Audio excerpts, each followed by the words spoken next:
Olá, tudo bem? Seja muito bem-vindo, seja muito bem-vinda a este, que é o primeiro vídeo do canal Waytrack.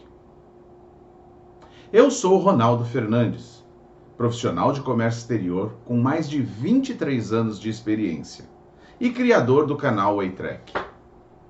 A criação desse canal tem a intenção de mostrar a todos como funcionam na prática as operações de importação e exportação.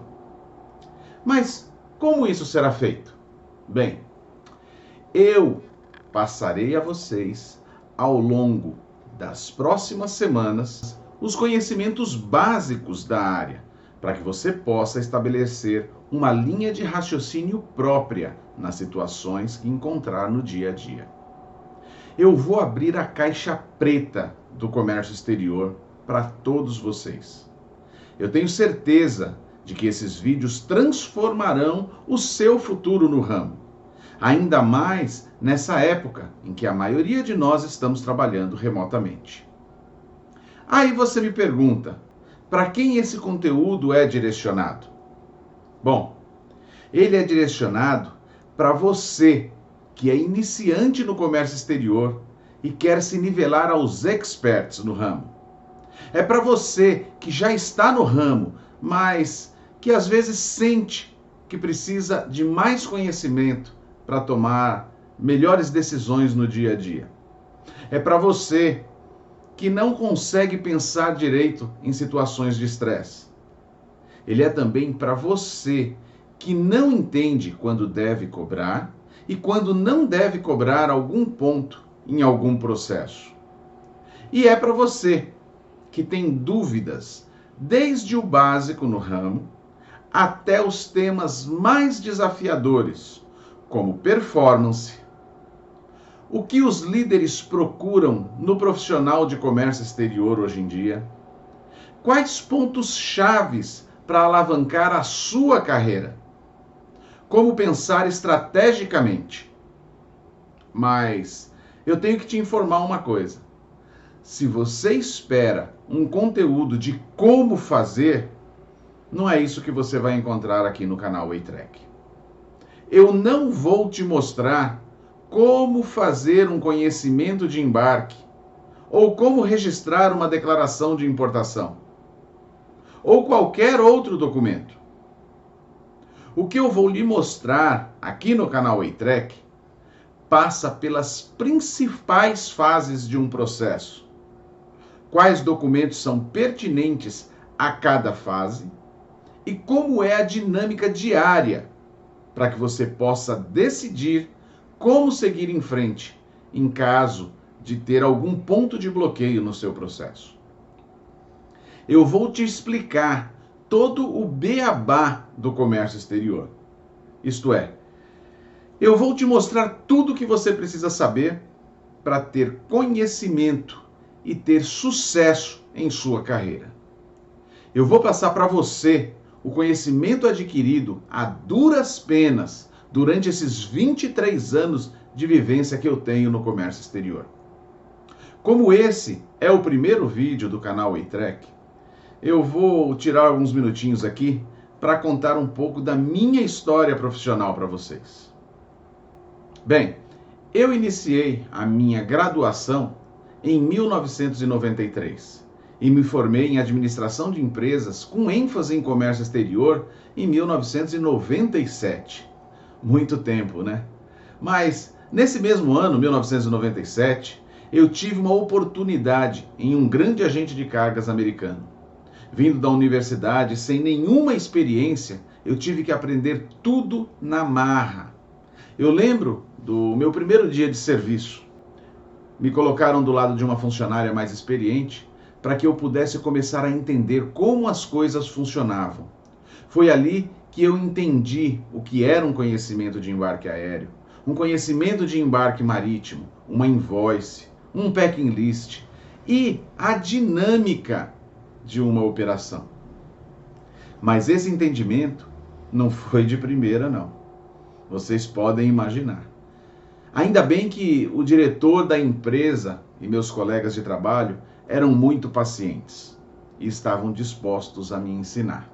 Depois de um tempo aprendendo, eu fui designado para cuidar dos embarques de importação aérea de uma grande empresa do ramo automobilístico que tínhamos como cliente. Esse foi o meu primeiro pesadelo na empresa e no ramo de comércio exterior. Logo na primeira semana, eu perdi o tratamento de remoção de 21 conhecimentos de embarque. Eu achei que ia ser mandado embora, mas ao contrário.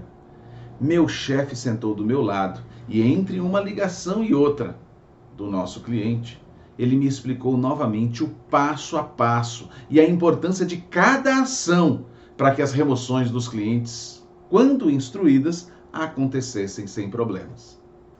Depois desse dia, eu não me lembro de ter perdido nenhum outro tratamento de remoção. Aí o tempo passou e em setembro de 1999, a empresa me demitiu. Houve uma ordem de diminuição do quadro de funcionários que veio da matriz dos Estados Unidos. Aí eu comecei, lógico, a procurar emprego. Mas todas as portas que eu bati informaram que só haveria vaga no início do ano. Bom, o tempo passou e, para minha surpresa, alguns dias antes do Natal daquele mesmo ano, eu recebi uma ligação da empresa que havia me demitido. Na linha, o diretor da empresa, e ele me chamou para conversar. Ele tinha uma proposta para me fazer. A proposta era de me recontratar no início de janeiro para prestar um serviço dentro de um cliente, o que lá na empresa nós chamávamos de on-site, muitos outros chamam de implante. Mas o trabalho era cuidar de todas as importações desse cliente e manter ele informado de todos os passos, desde a coleta da carga nas origens até a liberação e entrega da carga em suas fábricas em São Paulo e Manaus. O único ponto de atenção com esse cliente era o fato de que a pessoa de contato e que eu teria que lidar diretamente era uma pessoa muito difícil e com um gênio muito forte. Eu lembrei agora de algo que aconteceu antes de eu ser mandado embora, né, e retornar, que na hora foi meio traumático, mas quando eu me lembro eu dou boas risadas. Bom, eu estava trabalhando até mais tarde num dia, né, antes daquela demissão. Só estava eu e a pessoa do administrativo que fechava a empresa. E ela estava me esperando para fechar a empresa. E de repente meu telefone tocou. Era mais ou menos umas 9 ou 9h15 da noite. E ao atender o telefone, tinha uma pessoa muito irritada, muito estressada do outro lado da linha. Ela começou a brigar, a gritar, xingar, não parava. Eu tentei argumentar, né, e informar que não tinha conhecimento do que ela estava falando, mas a pessoa não deixava. Quando ela parou um pouco para respirar, eu engatei a primeira e informei para ela que eu não tinha conhecimento do que ela estava falando e que eu anotaria o recado. Foi aí que, para minha surpresa, ela perguntou, né? Você sabe com quem você está falando? Aquela ênfase, mandona, gritando. E aí eu disse não. E ela, com um tom autoritário, falou, aqui é fulano de tal empresa. Bom, várias coisas passaram pela minha cabeça, né? Mas naquela hora, muito cansado, já tinha trabalhado o dia todo, querendo sair, e eu estava querendo sair sem nenhum problema daquela situação. Então eu, com um ar de autoridade também, eu perguntei para aquela pessoa, e a senhora sabe com quem a senhora está falando? Ela disse não. Pô, eu nem esperei ela questionar quem era. Eu falei para ela, graças a Deus, e desliguei o telefone. Eu acho que até hoje, nem ela nem meu chefe sabe que quem enfrentou ela e desligou na cara fui eu. Bom, mas enfim, eu aceitei o desafio e fui trabalhar como on-site naquela empresa. Lá eu cuidei de todas as cargas das duas plantas da empresa, de Manaus e a de São Paulo, e de um grande projeto que consistia em cuidar dos embarques das partes e peças para a confecção da urna eletrônica na primeira eleição que nós tivemos urna eletrônica no Brasil, a eleição de 2000. Foi um período em que não tinha muito horário, né? Eu não tinha muito horário para entrar nem sair da empresa, já que esses embarques não podiam atrasar devido ao cronograma do TSE. E todos os fornecedores eram da China. E nesse projeto, além dos embarques, eu cuidei da prontidão das cargas, coleta e todos os trâmites nas origens, junto com os fornecedores e com o nosso escritório, o escritório do agente de carga lá na origem. Sempre que havia coleta programada, eu ligava de madrugada para os fornecedores para garantir que a coleta estava sendo feita e para o escritório que tínhamos na China para garantir que os fornecedores cumpririam com o prometido. Fizemos um bom trabalho e todo o cronograma foi seguido à risca. Depois de algum tempo, trabalhando como on-site nessa empresa, e devido ao meu desempenho, eu recebi vários elogios daquela pessoa lá, um gênio forte, que eu desliguei o telefone na cara. E aí eu fui convidado pelo meu chefe e pelo diretor da empresa para retornar ao escritório com uma promoção para supervisor de operações, supervisor nacional de operações. De pronto, lógico que eu aceitei. E depois de treinar um substituto, eu retornei para a empresa com a posição de supervisor. Eu digo para vocês, os primeiros meses foram muito desafiadores. Eu sabia o serviço, mas não sabia orientar nem delegar. E isso me rendeu muito trabalho desnecessário. Cada um que chegava com uma dificuldade, ao invés de eu orientar de como fazer, eu centralizava em mim. E o resultado foi que todos saíam em seus horários e eu, além do meu serviço, ainda fazia literalmente o serviço dos outros. E nesse período eu saía da empresa 10, 11 horas da noite. Até que o diretor da empresa me chamou para conversar e me deu uma aula, literalmente uma aula de liderança. Ele me orientou como delegar, como orientar em todas as tarefas. Ele me explicou que o supervisor e gerente devem orientar a equipe e entrar somente quando ver que o funcionário não consegue ir em frente sem o seu auxílio. Foi o que eu comecei a fazer e a partir daquele momento, tudo deu certo. Com o passar do tempo, tivemos a implementação de um grande cliente global com sede na Suécia. E eu fui o escolhido para essa tarefa de implementação. Depois de uma reunião preliminar com o Global Account Manager dessa empresa, em sua sede no interior de São Paulo, eu fui convidado a passar uma semana na Suécia para verificar os trâmites do novo negócio e implementar o mesmo método aqui no Brasil.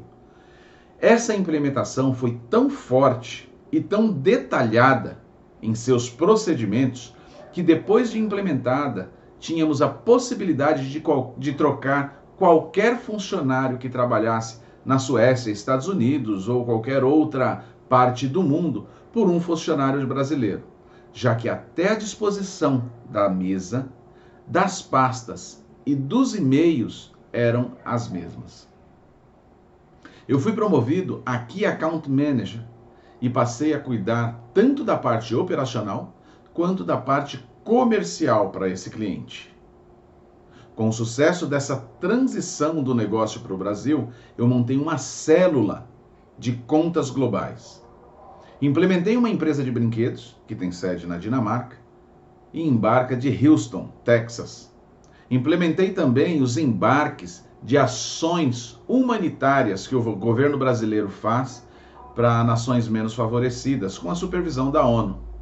Esse grupo de contas globais tinham, além de mim, mais 5 pessoas que eu gerenciava. No auge da crise de 2015, com muitas mudanças que houveram no nosso país, essa empresa que eu trabalhei por mais de 18 anos dispensou vários funcionários, vários gerentes e, infelizmente, eu fui um deles. logo que saí, eu fiz uma consultoria em uma fábrica de barras antipânico e porta-corta-fogo. Foi ali que eu pude ter certeza que o jogo de cintura de um profissional de comércio exterior capacita ele para trabalhar em qualquer empresa, de qualquer área, de qualquer ramo. A consultoria prestada foi no sentido de verificar e redesenhar o departamento comercial. Trabalhei junto com os donos e a gerência geral da fábrica. Depois do término dessa consultoria na fábrica de porta-corta-fogo e barra de segurança, eu trabalhei em um grande agente de cargas americano, que na época era grande nos Estados Unidos, mas sem representatividade no Brasil. Iniciamos um projeto com o intuito de colocar a empresa no radar dos importadores e exportadores brasileiros. Depois de quase um ano de empresa, houve uma mudança de diretoria e um jogo de cadeiras com as funções da empresa. O diretor Brasil foi transferido para os Estados Unidos, a minha gerente saiu da empresa e como as operações seriam controladas pelo escritório do interior de São Paulo, nosso escritório de Campinas na época, os meus serviços não seriam mais necessários.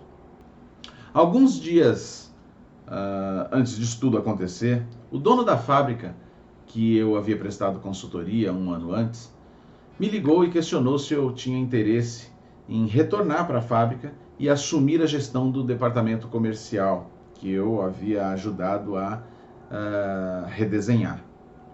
Como eu já estava vendo a movimentação na empresa e queria ter certeza de que o profissional de comércio exterior tem capacidade mesmo de lidar com qualquer outro ramo, eu pedi a ele alguns dias e conversei com a nova chefia da empresa, né? E aí concordamos que os meus serviços realmente não seriam mais necessários devido a toda a mudança na empresa e de imediato firmei compromisso com a fábrica novamente.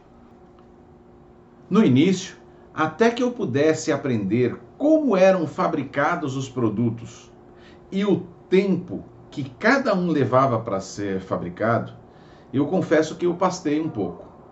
Mas eu me reunia constantemente com o líder da produção, que todos os dias me explicava, passo a passo, como tudo funcionava e os prazos que ele precisava para não atrasar na entrega dos produtos, na prontidão dos produtos.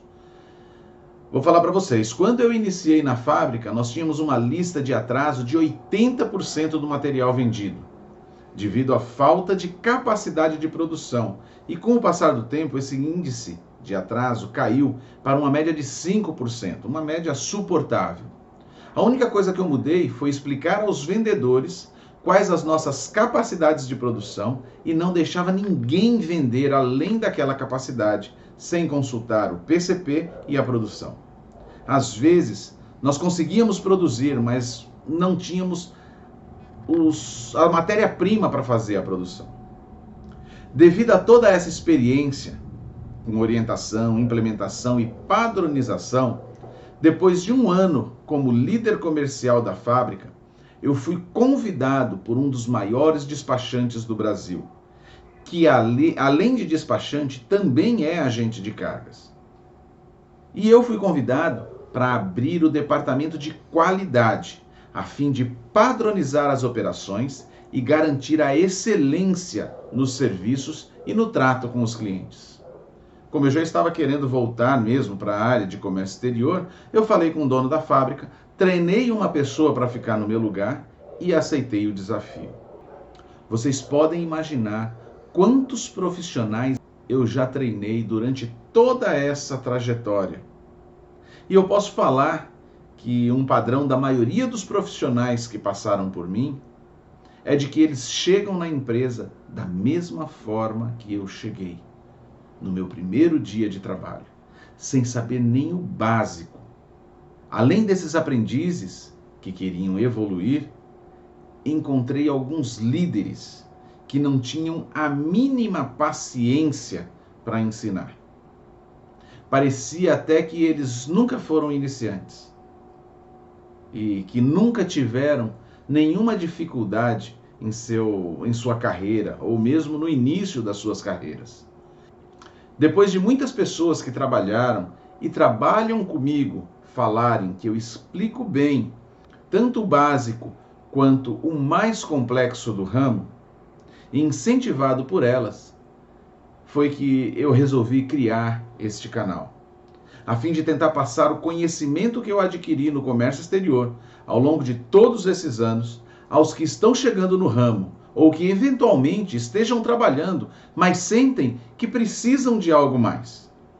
A intenção é de balizar o iniciante ao experiente, ensinando o que é mais relevante em um processo e o que vale a pena se empenhar, tanto para o sucesso dos processos, quanto para o sucesso da sua carreira. Além desse canal, criei conta em outras redes sociais. E tenho também um canal no Telegram, onde eu darei dicas sobre temas relacionados ao comércio exterior. Essas dicas do Telegram são somente para as pessoas que estiverem nesse canal. Todos os links estão na descrição desse vídeo. Eu espero que nossos encontros sejam de grande valia para vocês. E caso tenham alguma dúvida sobre qualquer assunto do ramo, me envie. Eu peço que vocês me enviem, assim eu posso colocar na pauta para os vídeos que serão disponibilizados nos próximos dias e nas próximas semanas. Bom, acho que eu já falei muito para esse nosso primeiro vídeo. Como hoje é domingo de Páscoa, desejo a todos vocês e seus familiares uma feliz Páscoa e espero vocês no próximo vídeo. Aguardo o contato de vocês com suas dúvidas e com temas para que eu possa desenvolver nos próximos vídeos. Muito obrigado e até o próximo.